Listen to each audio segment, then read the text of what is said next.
कलाधरावतं सकं दिलासिलोकरञ्जकम् अनायकैकनायकं विनाशिते भदैत्यकं नताशुभासुनाशकं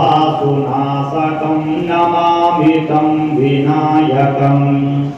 न ते कराति भीकरं नवोदितार्कुभास्वरं नमत्सुरारिनिर्जरं नतादिकापदुद्धरम्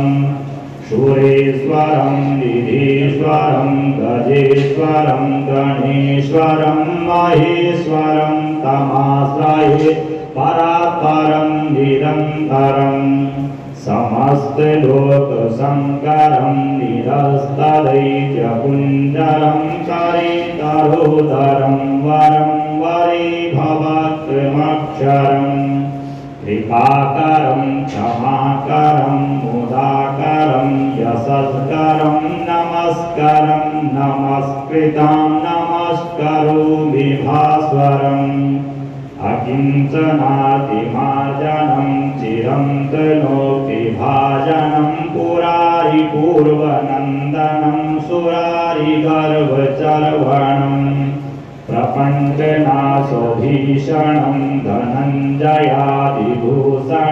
कपोलदानवारणं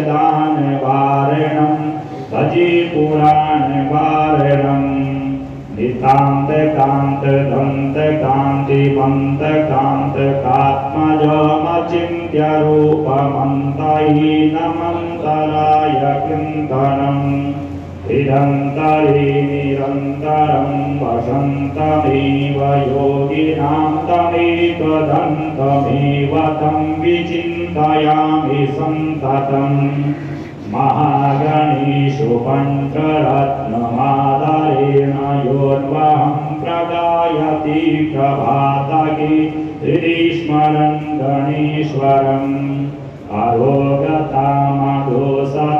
सुसाहितीं सुगोत्रतां समाहितायुरष्टभूतिमभ्युपैति सुचिरात्।